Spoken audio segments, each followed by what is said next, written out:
I don't know if the secretariat got the emailed version of my full paper.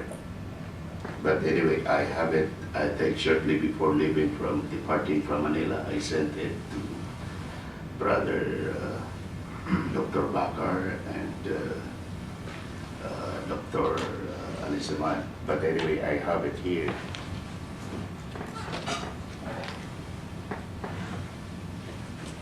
Okay.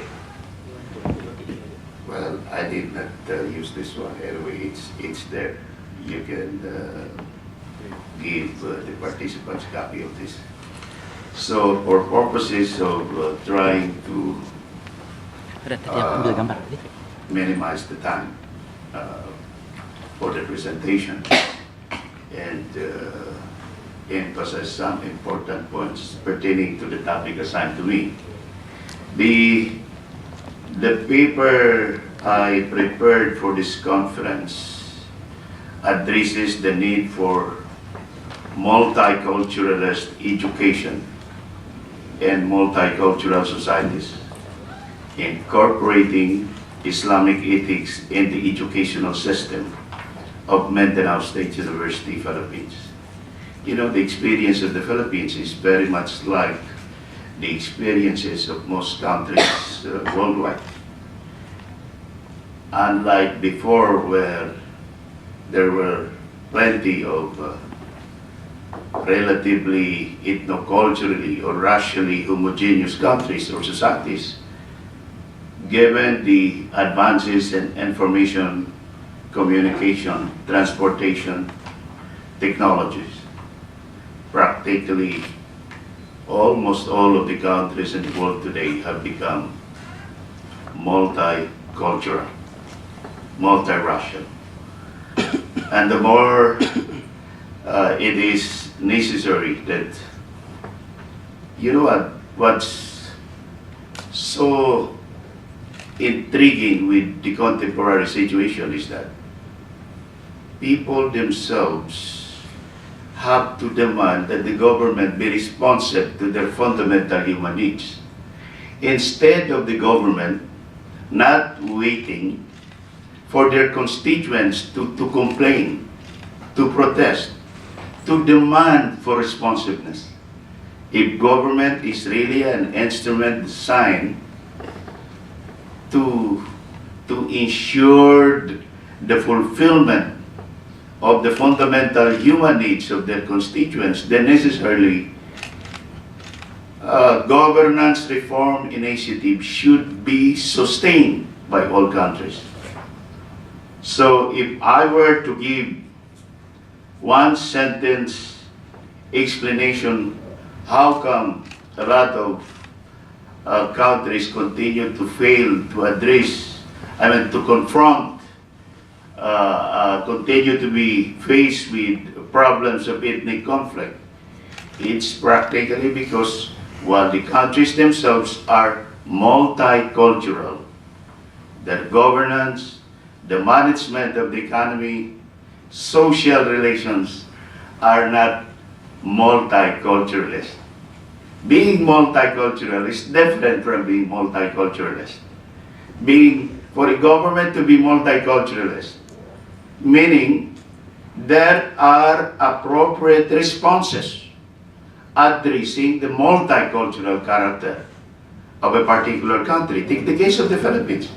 What can you expect from a country that is multi-ethnic, multicultural, plus that is archipelagic, but the political system is unitary?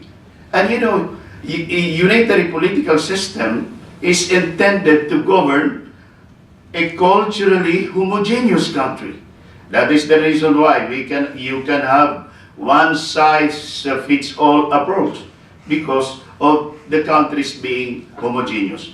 But if the country is ethnoculturally heterogeneous, then definitely you have to come up with a political system that is friendly to cultural diversity.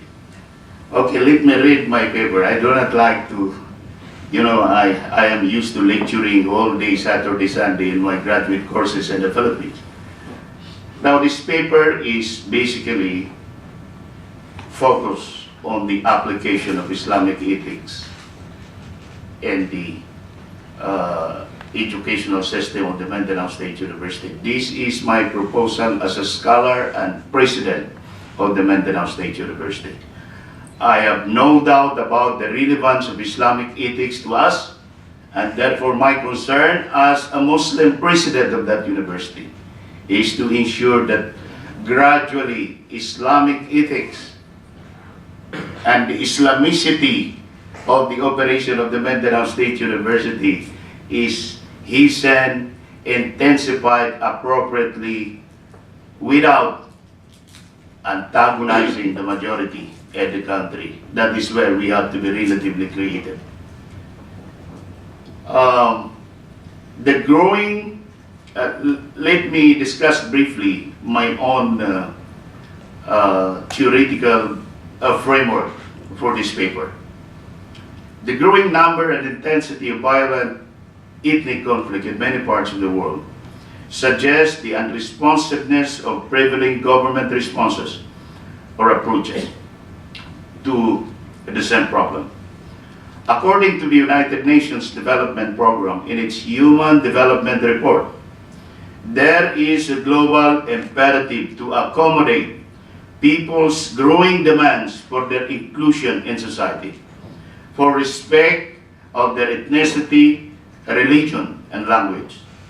The said report emphasizes the primacy and crucial role of effective management of cultural diversity to development administration by stating that if the world, according to the report of the UNDP, if the world is to reach the Millennium Development Goals and ultimately eradicate poverty, it must first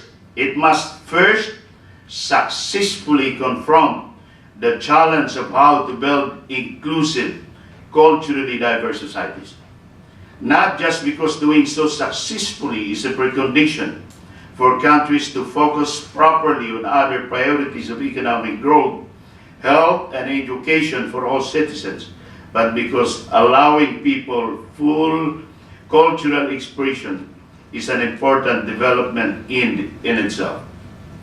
Multicultural societies like the Philippines have to face the dilemma of how to ensure a responsive governance. What do I mean by responsive governance? A governance that is friendly to ethnocultural diversity. This means that they have to come up with multiculturalist responses or interventions in policies, in programs, structures, and processes to capacitate their societies to address the requirements of their multicultural character and the peculiar adjustments entailed by the cultural otherness of their constituent cultural communities. I recall one good book by an Australian conflict resolution expert. The name, I think, is John Burton, not the actor. John Burton, in his book, Deviance, Terrorism, and War, argued that the reason why multicultural societies continue to face minority ethnic rebellions is because they consider their constitutions, their national laws, national policies as uncompromisable givens, while the fundamental human needs of their minority communities are items that must be manipulated, tailored to suit the said uncompromisable givens. The ideal situation should have been the fundamental human needs as uncompromisable givens. Then the task is to come up with a constitution, national law, in response to those givens. But what goes on worldwide is the opposite. And that is exactly the reason why, until today, worldwide, almost everywhere, you see the same problems obtaining in the Philippines, in Chechnya, in many parts of the world. The Philippines is a case of a multicultural country that is not multiculturalist. But given some important reforms brought about by the government's peace processes with the Moro National Liberation Front and the Moro Islamic Liberation Front, Philippines may be viewed objectively to be on the road to multiculturalism.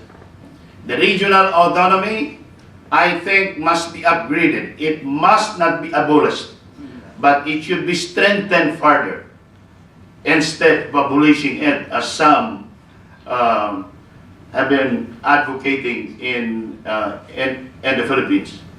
The focus of the current government peace process on some important self-rule and cultural identity-related matters, which had been neglected in the GRP-MNLA peace agreement, would hasten the journey of the country along the pathway of multiculturalism.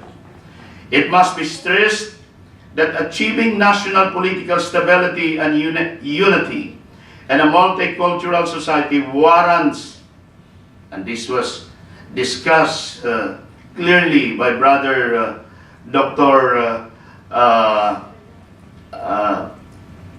Our brother from London, Brother Tariq, his discussion about acceptance. Tolerance is not the right term. It is a halfway. Because if you adopt tolerance, it can be interpreted subjectively. You believe the culture of these people, their practices are bad. But they like those things anyway. Let them do that. But acceptance is different. That means you cherish. If you cherish the cultural diversity of the society, meaning to say you have to come up with appropriate institutions and policies. You can even use government resources to make that real, operational. It must be stressed that achieving national political stability and unity in a multicultural society warrants the acceptance and recognition of the cultural otherness or distinct identity of all cultural groups, big or small, majority or minority, specifically the religion, ancestral territorial roots, language, and customs and traditions which said cultural groups and their constituents cherish and consider to be indispensable to their individual and collective existence. In several lecturing occasions in Manila, my friends from UP, Ateneo, LaSalle, and others used to comment. The problem with our Muslim brothers in the South, Dr. Muslim, is that you have to be Muslim first before being Filipino. No, you should be Filipino first before being Muslim. Then my usual counter argument is that you are Christian and you must be a good Christian. If you are a good Christian, do you think you have to be Filipino first before being Christian? I don't think you will agree with that. We have to be Muslim first, and our being Filipino should follow. If I live un-Islamically, you cannot save me from the punishment of Allah subhanahu wa ta'ala. I would rather be suffer the worldly consequences of not doing what they would like us to do, than be accountable in the hereafter. Okay. One of the common core issues underpinning ethnic conflict in many countries is education. Yesterday, I related to our brothers during the dinner the predicament of Muslims in minority countries. Imagine, Dr. Muslim, my relatively more serious effort to learn Arabic was when I was already a college instructor at the Mindanao State University. I was taught with the basics of Arabic by the late Professor Dr. Ahmad Muhammad Asuba, who was with the IAIN for quite some time. The reason is the government using the separation of church and state argument, has not been supporting initiatives to strengthen madrasa education in our country. Okay. Aside from the crucial role of education to address economic and political redistribution issues, minority cultural groups crave for identity items like an educational system that provides not only technical and professional skills, but also moral education for their youth, which is compatible with the religion and culture. In other words, instead of an assimilationist, a secular educational system, a multicultural society requires a multiculturalist education that provides technically competent and morally upright professionals, helps preserve the cultural diversity, and ensures the political stability and unity of the country. Now, briefly, this is my reading and interpretation of the situation of education in the Islamic world, and Philippines is a part of that ummah. Education in the Islamic world, as I found out in my earlier studies, is certainly weak. It is characterized by three forms of backwardness. First, backwardness of education in the Islamic world. First, backwardness in terms of capabilities and accomplishments or achievements in relation to the standards of modern science and technology. The present educational race with respect to the world rankings of universities, as an example.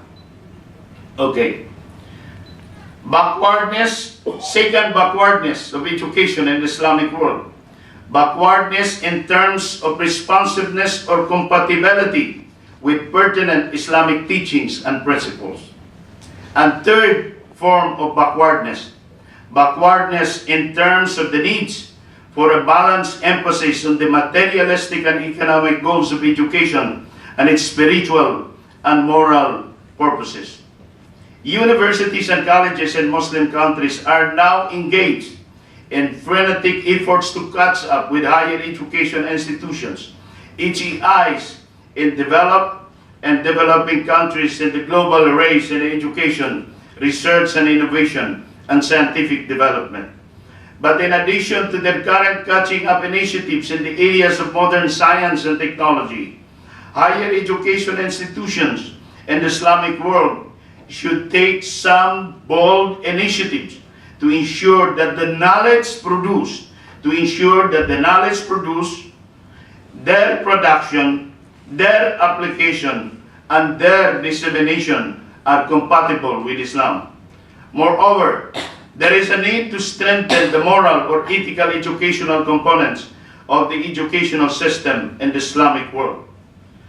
Addressing the above three forms of educational backwardness requires a comprehensive, multi-sectoral, multidisciplinary, and synergistic package of interventions by all concerned education stakeholders. In addition, it would entail a tawhidic integration of Fard Ain knowledge and Fard Kifaya knowledge, or a synthesis of traditional Islamic knowledge and modern knowledge. This suggests the resurrection or rediscovery, an enhancement or reinventing of the educational, scientific, and intellectual achievements, contributions, and strengths of the Islamic world in its glorious past. Objectively, the said three forms of backwardness and their derivative problems are indeed difficult to solve, and they are more difficult to solve in Muslim minority countries like the Philippines compared to predominantly Muslim states. In Muslim minority countries like the Philippines, there are other education-related problems associated with majority-minority relations or state cultural group relations that make solving the said three forms of backwardness more difficult and cumbersome. Let me go to the last section of this presentation. You have 3 more minutes. Okay. 3 more? Minutes. Okay. Now, let me discuss with you why this should be done by us, our justifications, why we should do this in Mindanao and the Philippines, and why the Mindanao State University should lead the effort to do this in the Philippines. Now, briefly, first, justification.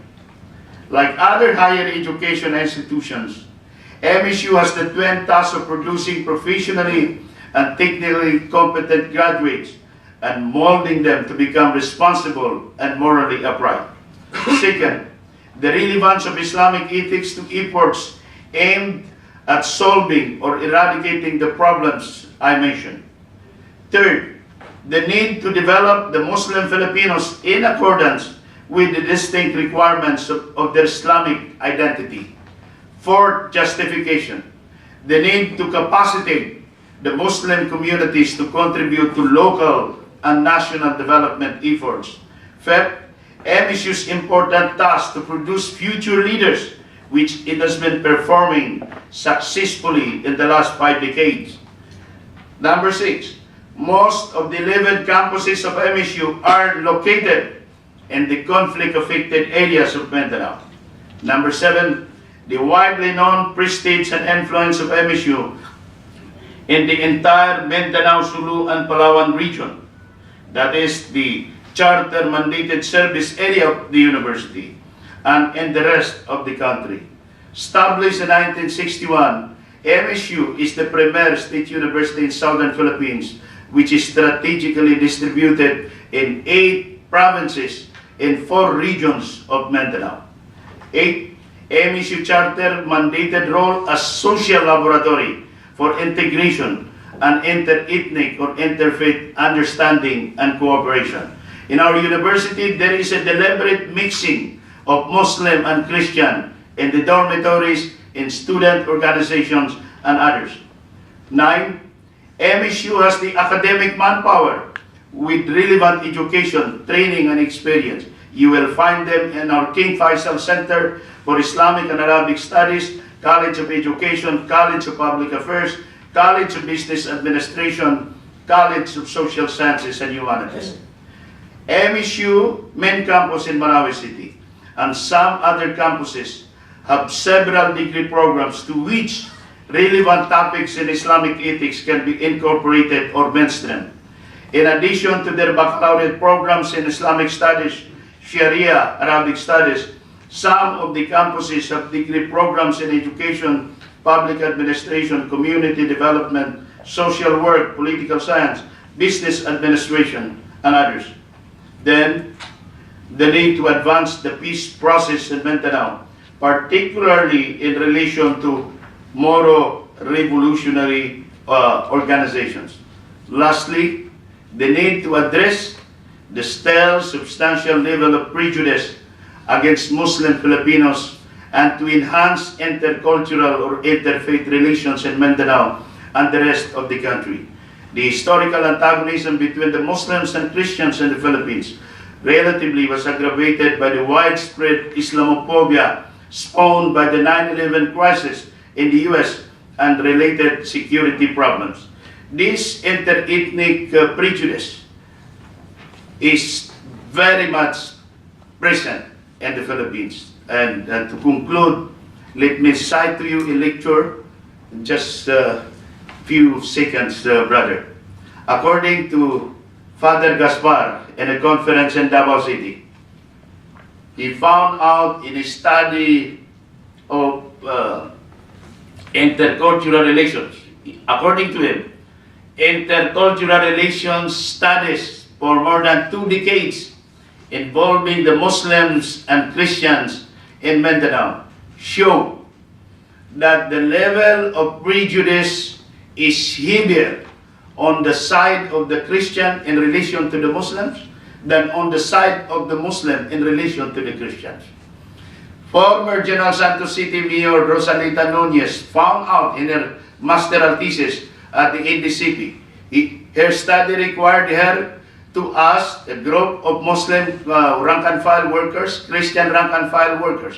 She asked the Christian rank and file workers, is it all right with you to have a Muslim as your superior? The great majority answered no.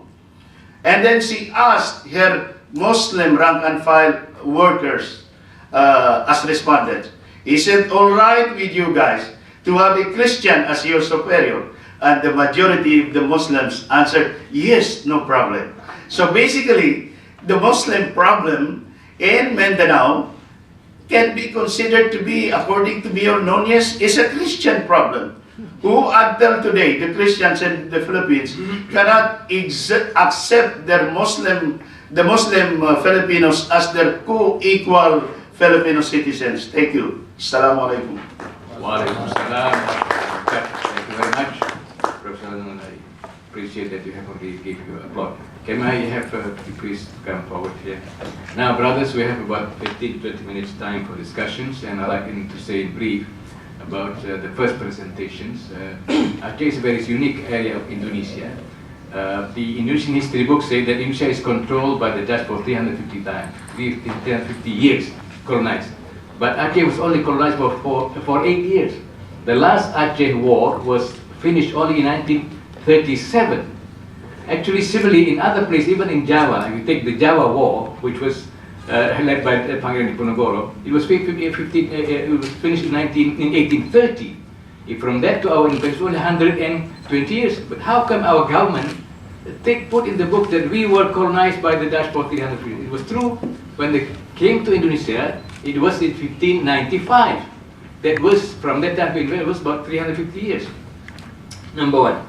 Number two, Aceh is also, as mentioned by our brother, is you see, due to the time constraint, he had the chance to disclose the history of Aceh, but not the problem that we actually want to discuss, which we hope, is the solution. He just started to touch that matter, which we hope to discuss now. And also, the Acehese people, another uniqueness thing that is probably like the Bugis or the Banjar people of Indonesia, or the Madura, for example, or the Patan, or maybe, I don't know what, but they are very emotionally attached to Islam. But they're not, even when they are not very educated, you should not touch anything about Islam. They will kill you immediately. This is the reason why, which is an asset, is a strength, but also, as we can see later on, in the connection with the recovery of Aceh, is a problem. Why? In front of the foreign people come, there's an interchange of the people, culture, young people mix up with the foreigners, young people. It really creates a big problem in the rehabilitation of the culture of the people. From this, Aceh, which used to be known as the strongest Muslim, now it is difficult to justify that with what happened in Aceh now. So therefore, in Aceh, leaders like our professor has a very big task to really implant Islam in a way that is sustainable, not as what we have seen now. Now, coming to the paper by a professor from Mindanao, I think it's right to point out that in many countries, the central government control the country, which is very heterogeneous. Unfortunately, in Philippines, there's now some recognition of this situation, and they're trying to repair. But in the country which is worse happening is in Myanmar, which I've, alhamdulillah, 5 times to visit there. They don't recognize the minorities. They want to expel the minorities, especially the Muslims and the Christians. There are 3 states out of the 14 which are Christian majorities: the Shin, the Chan, but they are also being actually pushed. But they have their countries, their Western embassies, like American, used to visit them, French, British, so they're protected. But nobody among the Muslim ambassadors visit Rohingya, or cater for them, or ask them, or remind them why do so therefore they are in a very hopeless situation. I think you know that better, and now I'd like to open the floor for the rest of the time given to us for discussions. And I see here Brother Habib is in as the first speaker. Any other that I can list, 2 or 3 for the discussions? If not, let's start with Brother Hizin, and certainly others will come. Certainly, I think I see in the last paper of Professor Macapado that he has started to touch the solutions, and he managed within the short of time to summarize what he wants to say in the first, I think he had skipped 2 pages of his paper, but otherwise he has presented all of them. And you have all the papers, I hope, inshallah. Please. Assalamualaikum warahmatullahi wabarakatuh. Thank you, Brother Muhammad Siddiq. I'm Habib Khazin from Indonesia. I'm co-coordinator for East Asia IIIT program. I would like to express my highest appreciation to both speakers, Professor Yusny Saby and Professor Macapado Muslim, for this enlightening and also challenging, actually, because the situation in Aceh and Moro land is almost, I cannot imagine what will happen if there was no tsunami, if there was no peace process, a peace accord in 1996 between MNLF and the Republikanang Pilipinas. And the Professor Saby mentioned in the beginning of his presentation on the 2 types of disasters, human-made and natural disasters. I was in the 2 period of investigating as a Commissioner of Human Rights at that time during the war, and then during the post-tsunami. Human rights basically is an ethical values. Human right essentially is a moral norm. It became a law because it should be enforced. In order to be enforced in the national law, so the human rights should be certified by ratifying it in the national law through the parliament. That's why when we came to Aceh during the war, we just ensure that the civilians should be protected from both sides, from the government as well as from the Republic of Indonesia, especially the women, the unarmed people, the women and the children. And in the context of children, the children should not be involved in this war from the both sides, because children has a right for education. So they cannot be recruited as children soldiers. Yeah. And also all of the unarmed people, they cannot be victims and also for the IDPs, the internally displaced people. So displacement is an ethical, because it's not only again the ethics as a human ethic, but also eco-ethics, the ethic of ecology, yeah, because we have also to preserve and to conserve the ecology of the natural life, because of the war and because of displacement, it's destroy our ecology. So I believe that after the tsunami, there was a peace process, but also there was a problem during the peace process against the national government during Ibu Megawati. They deploy also the arms from the TNI. Then they said that it's easy, maybe within 6 months they can be sold. But again, there was a war. And during the war, from the National Commission on Human Rights, we cannot use the human rights law. So we use the international law or Geneva Convention 79, which mainly that we have to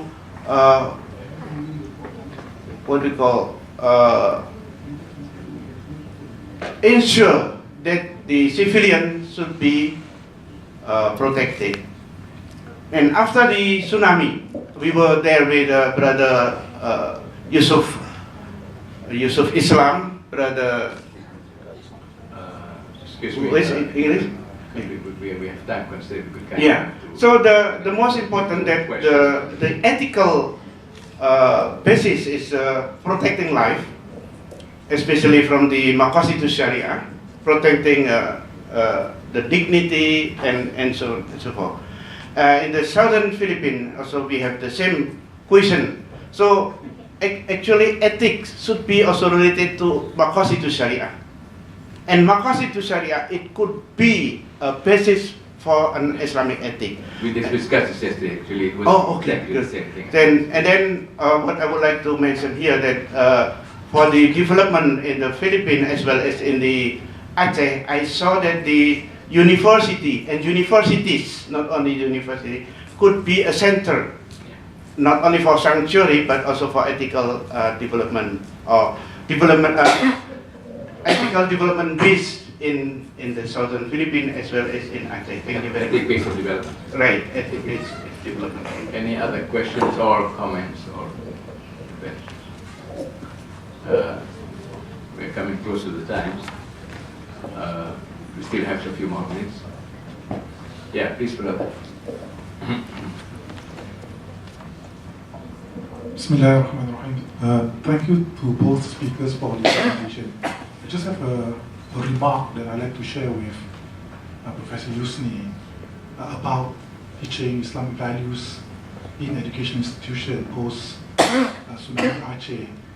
It occurred to me that perhaps the attempt is not just to teach Islamic values in the education institution, which is a must in any case, with or without the tsunami. I thought the broader effort should actually to try to include the tsunami as part of the educational curriculum. In other words, lessons from it, the experience, the stories, the narratives, and how we can actually draw ethical principles from it. I know for a fact that in America, after September 11, many schools in many states were actually incorporating the September 11 narrative and learnings and positive insights insofar as how to build humanity in the curriculum. So I thought, as a remark, perhaps it's not just about Islamic values that we want to incorporate in the education institution, but a wider, broader